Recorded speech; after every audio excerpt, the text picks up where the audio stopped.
I begin this bulletin with details of a ministerial meeting of the African Union where African nations have agreed that sitting heads of state should not be put on trial by the International Criminal Court.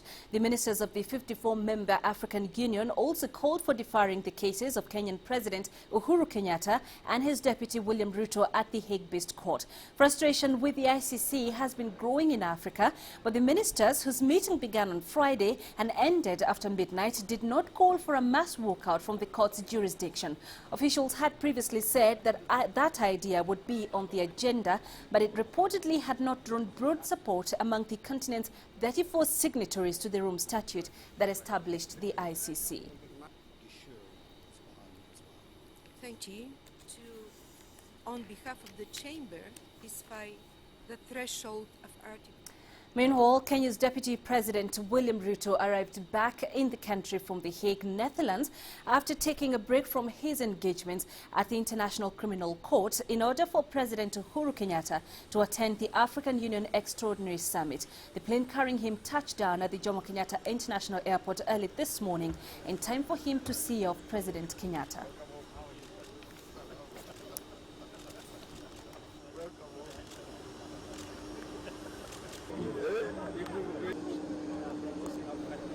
And as the African Union meets in Ethiopia to deliberate Africa's relationship with the International Criminal Court, the continent remains divided on calls to have the continent pull out of the ICC. Here are some of the views we got from Uganda. African leaders, I would appeal to them to think twice, not to make Africa look a home for criminals and criminal leaders, and that we Africans, we do not like the rule of law, that we like the jungle rule. They know for sure that they are the ones who are the possible candidates for the ICC. And they are only trying to withdraw their signatures, thinking that they can come here in Africa, hide and commit those crimes. But that's not proper. That's not proper. And what we as Africans need to do is to call our presidents to order. That look, ICC is not about the president. People feel there should be justice. If Uganda is going to pull out of ICC, who is going to prosecute Coin? And how will these people get justice? Do you think Uganda has the ability to give justice to all the victims of Coin? From on this, we're joined on the line by CCTV's Beatrice Marshall, who is in Addis Ababa. Beatrice, what more do we know about the African Union Summit there in Ethiopia? Well, Penina, at the moment, the heads of state are holding a small meeting, consulting on the best way forward here. The Executive Council, which is Africa's foreign ministers, held their meeting until late into the night. Sources indicate that they concluded those meetings at about midnight East African time here. Now, the heads of state are meeting inside. There are about 30 African heads of state who are deliberating on the best way forward. Now, Prime Minister Haile Mariam Desalegn, Ethiopia's Prime Minister, who is the current chair of the African Union, made a speech here this morning, and he laid out the situation and the issues that they're going to be talking about here today. Now, he said the goal is not a crusade against the International Criminal Court, but rather a call for organizations to take Africa's concerns seriously. He said the African Union has on a number of occasions expressed serious concern over the manner in which the ICC has been responding to Africa's considerations. He talked about the UN Security Council and ICC having displayed a double standard with regard to the African Union's requests over the last 7 years. And he mentioned that this is not just about the Kenyan case or Sudan's case, but this is about Africa's wider concerns. He said past experiences on the continent have demonstrated the need to balance justice and reconciliation, but these are issues that the UN Security Council have ignored, and the ICC as well is ignoring. Now, there are two situations that are being considered here that were laid on the table, Penina, by the Executive Council, and those are deferment of the Kenyan cases for the next 1 year and reforming the ICC. There is also appetite, a massive appetite here for a withdrawal from the Rome Statute by member states, but that, according to the Executive Council, was not on the initial agenda. They are expecting, however, that the African Union heads of state will deliberate on that particular situation during their debate this morning. Selina? All right, Beatrice, thanks very much for those insights. Beatrice Marshall on the line there from Addis Ababa.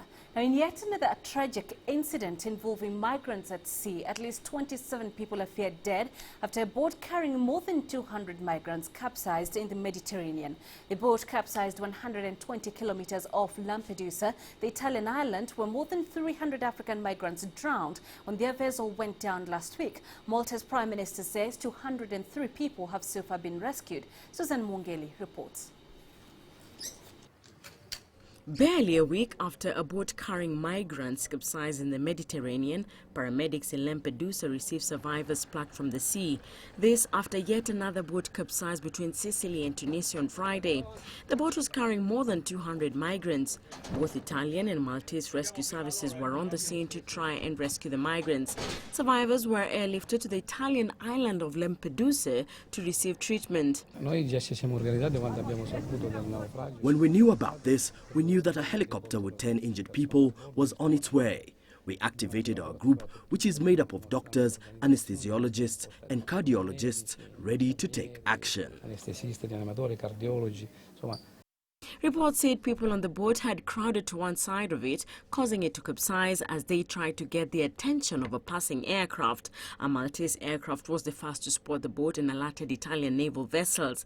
Maltese authorities are coordinating the rescue operations. Malta's Prime Minister says 27 people have died, with the number expected to rise. He has called on the European Union to bolster search and rescue patrols to prevent further tragedy.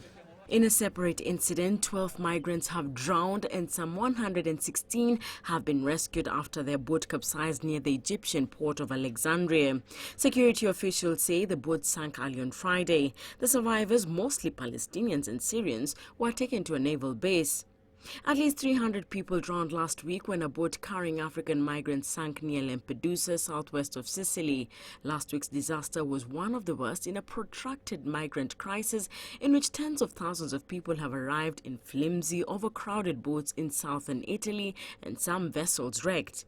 Susan Mungeli, CCTV. You're watching Africa Live. Let's take a break. Straight ahead.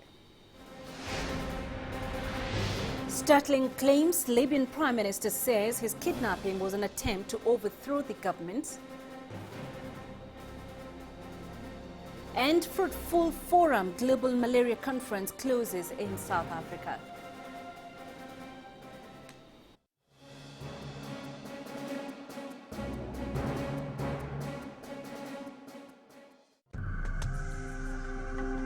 The Lampedusa boat tragedy claimed over 200 lives off the coast of Italy.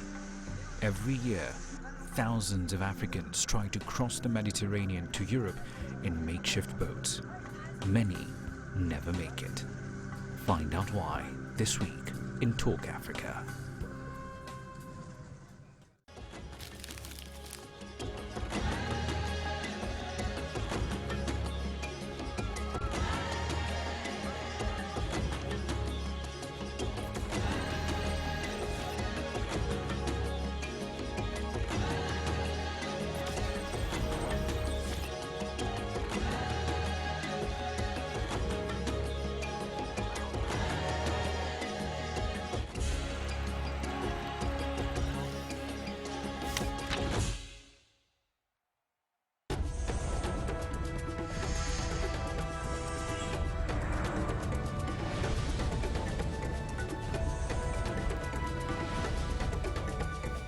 Libya's Prime Minister Ali Zaidan said on Friday that gunmen who abducted him briefly were part of a coup attempt by opponents in the country's legislature.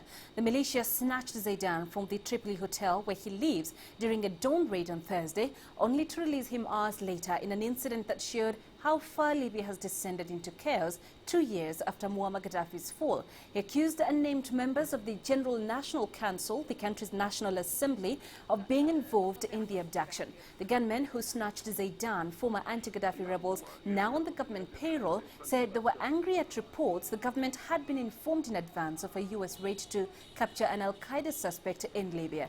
Zaidan said armed groups like the kidnappers wanted to create chaos. He described in detail how the gunmen had dragged him out of his hotel room in the middle of the night after surrounding the building with 100 heavily armed cars. مدججة بالأسلحة الثقيلة والمتوسطة. I don't think that 100 vehicles armed with heavy and medium weapons can come and encircle this area. The area of hotels and Corinthian Hotel fully close it in the middle of the night and install checkpoints and prevent one from passing. For this to happen without any order from a command and 100 vehicles moving with heavy weaponry, this is a coup. This is a coup of legitimacy. 100 سيارة تتحرك.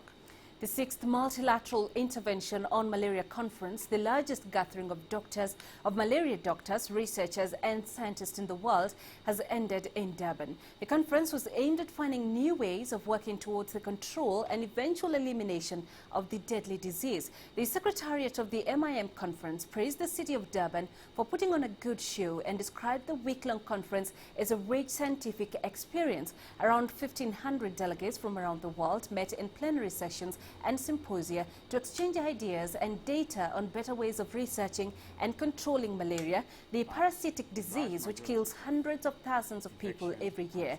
Even though it emerged that at the conference that South Africa appeared to be well on its way to eliminating malaria by 2018, Africa remains the continent worst affected by the pandemic. Members of MIM said they were particularly proud that so many emerging African scientists had made their voices heard at this year's conference. In other news making headlines across Africa, the African Union is seeking a beefed-up Somalia force to fight Al-Shabaab militants. AU on Friday endorsed a move to boost its Somalia force by 35% to step up its fight against Al-Qaeda-linked Al-Shabaab rebels. The AU Peace and Security Council said in a statement that the AU mission in Somalia will be boosted by 6,235 troops, taking the total number to 23,966. The request must be approved by the UN Security Council before fresh forces are deployed. The decision comes in the wake of last month's deadly attack in a Nairobi shopping center, which was claimed by the Al-Shabaab. The AU said renewed efforts were needed to fight the Al-Shabaab in Somalia and that it was deeply concerned by the serious threat that Al-Shabaab continues to pose in Somalia and the region. Elsewhere, several dozen Libyan militias marched in the city of Benghazi on Friday evening to denounce the U.S. raid which led to the capture of Nazi Abdul Hamid al-Rukai, known by his alias Abu Anas al-Libi, a Libyan citizen accused by the U.S. of involvement in the 1998 bombings of 2 U.S. embassies in Africa. Al-Libi was seized by U.S. Special Forces from a Tripoli street outside his home and whisked off to custody in a U.S. warship last week.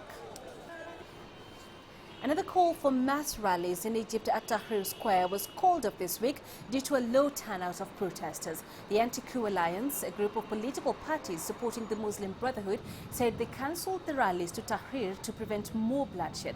Hundreds of protesters took to the streets after the Friday prayers, chanting against Marshal Abdel Fattah al-Sisi, the defense minister who ousted President Morsi on July 3rd.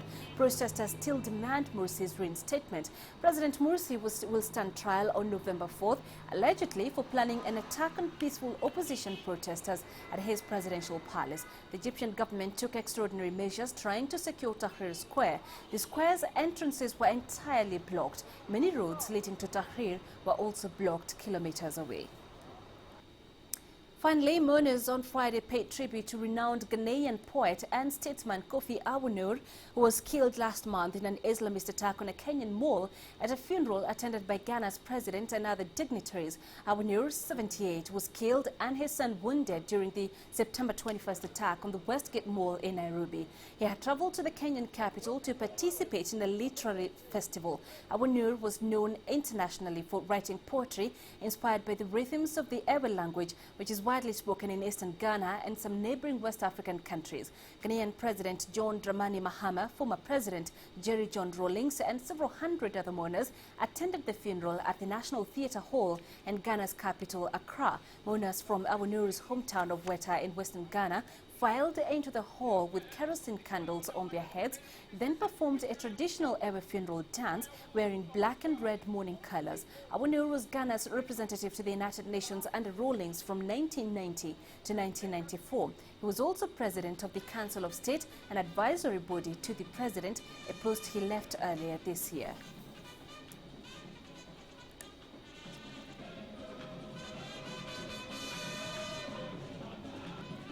To Somalia now, and the spotlight is on one of the most dangerous jobs in the country. Hundreds of people in Mogadishu work in quarries. Just recently, one collapsed, killing 16 people. But for many workers, risking death is the only way to make a living. CCTV's Mohammed Hirmoge has more. It's dirty, back-breaking and doesn't pay much. But for some, this quarry has long been the key to survival. I have been working in this quarry for 48 years. I have literally lived on it. I feed 20 kids from this labor. More than 150 others also work here, every day taking out stones and sand and gravel. Women carry some of it to the city's building sites on their backs. We do make less than $10 daily. At the end of the day, what we take home is only enough for that day's sustenance. In a country where official figures show more than half the working population is jobless, it is a lifeline. But the deeper they dig, the greater the danger. It is good, but when there are accidents, we don't get emergency response from the state agencies. They are not even aware of us. Last month, 16 people were killed here when one side of this quarry collapsed. It is the deadliest accident so far, but such tragedies are becoming more frequent. City authorities speak often of the rebuild of Mogadishu, now that relative stability has been restored. This quarry, though, tells of the longer-term challenge Somalia faces of putting people back to work. Mohammed Hirmoge, CCTV, Mogadishu. An ambitious aerial survey has been underway in East Africa. Officials are tracking thousands of elephants and other wildlife as part of a cross-border partnership to identify potential threats to the animals. CCTV's Kofam Ranger tells us more. One of the best ways to see this incredible landscape. But this is far more than a sightseeing trip. Pilots have been crisscrossing this land for almost a week, an area of more than 25,000 square kilometers in southwest Kenya and northern Tanzania, tracking and tallying wildlife. We want to know their numbers, want to know their trends, whether they're increasing or decreasing, want to know their distribution, where they go. We also take threats that are facing them. We also monitor threats in the habitat and such kind of things. This partnership between Kenya and Tanzania has run for several years. In recent months, though, it's taken on a new importance. Poaching in both countries is increasing. Hundreds of elephants have been killed, many rhinos too. Well, we know the demand for ivory is out there, the demand for the horn is out there, and the price for the rhino and the ivory keeps going up and up. And for as long as the demand is there, then the need to actually get the ivory will definitely be there. This area, Amboseli, so far has escaped the poachers. In fact, the population continues to rise, recovering from a drought that devastated wildlife here in 2009 and 2010. For the elephants, we are recording a baby boom. Lots of elephants have given birth between that time and this time. So in comparison, what we can report between 2010 and 2013, we are seeing growth of populations, we are seeing recovery of wildlife populations, which is very impressive. With elephant numbers here growing, officials are counting Amboseli as a success story. But elsewhere, the threat from poaching is growing. They are now calling on Kenyans to help beat the poachers. Where do these poachers and criminals hide? In our houses, in our neighbors. They are the children of our brothers and sisters, and we know them. Now, if we involve the community in doing that, and then I'm 100% sure that the rate of poaching and crimes in the country will go down. And unless the poachers are reined in, this majestic view could be denied to future generations. Kofam Ranger, CCTV, Amboseli, Kenya. Let's take another break here on Africa Live. When we come back,